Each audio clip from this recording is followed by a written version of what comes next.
know you all have just been, you know, dying to hear what I have to say about this. And by you all, I mean my subscribers. It's about 3 of you, so thanks for hanging in there. There was a bit of screaming and yelling on my last video, and I apologize.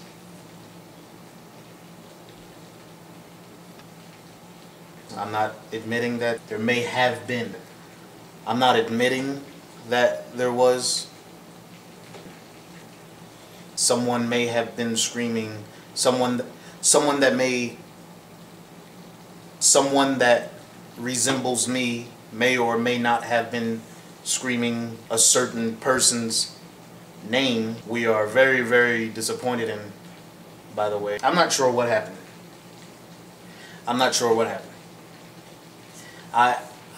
My pick to have some sort of identity crisis and all of a sudden think he's the greatest mixed martial artist ever. I didn't see that happening. Possibly because of all that stuff that Sonnen was filling his head with. He's back there leaning against the gate and doing that fake front kick that Silva does. I was in shock. That was my pick. But hats off to Kevin Gastelum. Kevin Gastelum! See? It doesn't even sound the same. But I think what's happened in the aftermath of this is that a lot of credit has been taken away from Kevin. The attention has been put on, well, Uriah's head wasn't in it. The hype got to him. How about Kevin just beat him? There's also that. And if for any reason you were under the influence of any substance and you somehow thought that Uriah won that fight, kill yourself. Don't do anything drastic. Don't jump off a building. Don't blow your brains out. That's messy. Somebody's gonna have to clean that up. Be subtle. I mean, I thought for sure that Uriah was gonna wake up in the 3rd round and think, okay, well, here's why I'm gonna do my thing. That never happened. And those takedowns, even though that was a nasty suplex, Kevin won the fight. You can't take it away from him. Anybody that tries to take it away from him and say, oh, well. And his attitude after the fight, that's the thing that at first I was just confused. But then at the post-fight, this dude said, oh, well, me and him were good friends and I really liked him, so I didn't want to beat him up. That guy that's your really good friend, he is now 6 figures richer, and you're the guy that couldn't live up to the hype, so good job on the friendly thing. Uriah's not going anywhere anyway. He's gonna be around, and as long as he can keep his head straight, keep his head in the game. You are not Anderson Silva. You are, however, Uriah Hall. And the setback for him may prove to be a blessing in disguise, because now, you know, all that pressure, all of that, that's a big jump to go from just some random guy on Tough to now being compared with Anderson Silva, and Chael's telling him all this crazy stuff about you're a contender and this and that. That's a lot of pressure. And then you're fighting at the Tough finale. Nobody even cares about the main event. Everybody's more concerned about the real main event. But maybe that pressure's off him now, and maybe he can just get back to fighting, because he's kind of good at that. Congratulations to Kevin G, youngest fighter to ever be in the house, youngest fighter to ever win it. Got plenty of years ahead of him. Like I said, he's not really great at any one thing. Guy's got a lot of heart, and he is effective when he does do something. Whatever he does, when he does it, it's gonna mean something, and it's gonna be effective. And holy camole, fight of the night, Miesha Tate and Kat Zingano. I've always been one that has been firmly against WMMA's integration into not the mainstream, but the mainstream of what MMA fans would think of it. You don't like it, screw you. You want to pretend that women's MMA is just as elite, but if women's MMA in the UFC can bring on a consistent basis what I saw on Saturday night, I'm all for it. For women's MMA, that was impressive.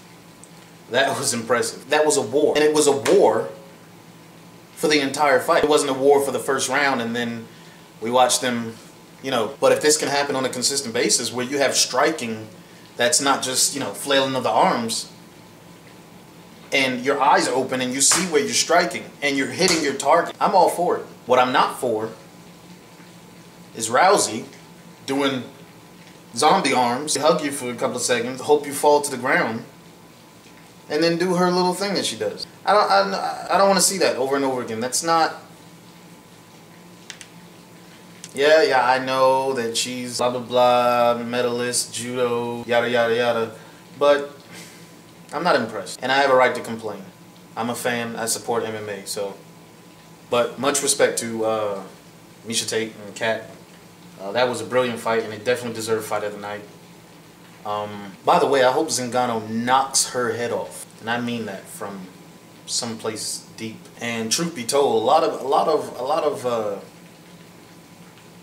of executive types and people that stand to make a lot of money from the show, they were a little disappointed when Tate lost. The show hadn't even begun yet, and Tate was already talking about lesbians and condoms. I have no idea what she was talking about, but that stuff sells. And you're going to have people tuning into the show just for stupid. They came for the stupid. They didn't come for the MMA. They didn't come for the fighting. They came for the stupid. Where's the stupid? We want stupid. But she didn't win. She fought hard, though, and I was very impressed. She didn't win, though. Kat? Not as appealing to the... I mean, she's not horrible. I mean...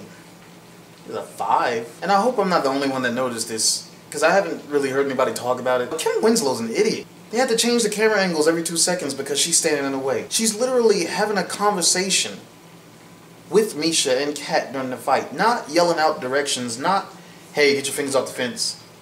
Hey, don't poke people in the eyes. She's talking, hey, that was a really good move there, but don't, you know, and flip that, do the, yeah. I thought a referee wasn't supposed to attract attention to themselves and just watch the fight and make sure the fighters are safe.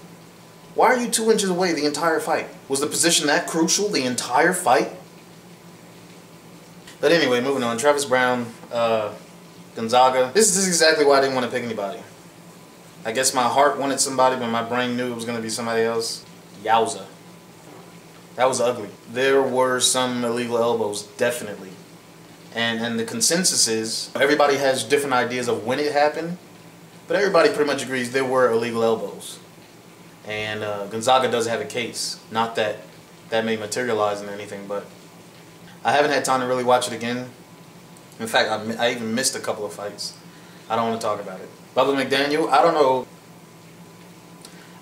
who that Bubba was, and I don't know what he did with the other Bubba, but that was a different Bubba. There's 2 Bubbas. And it's unfortunate because I like making fun of Bubba. Bubba was an easy target. Easy target. But that Bubba, the second Bubba, looked really good. I mean, keeping in mind who he was fighting. Just saying. Bubba has been temporarily unshunned, and I won't ridicule him at every opportunity.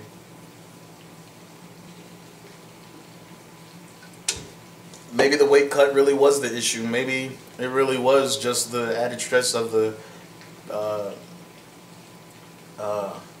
weekly weight cuts, and he came down from 2 something, and I don't know.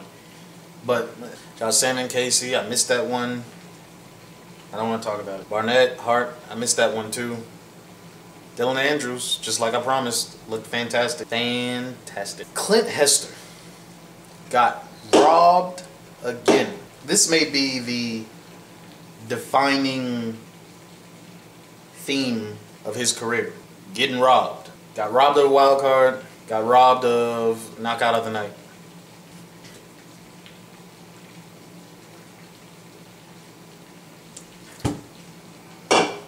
Holy camole.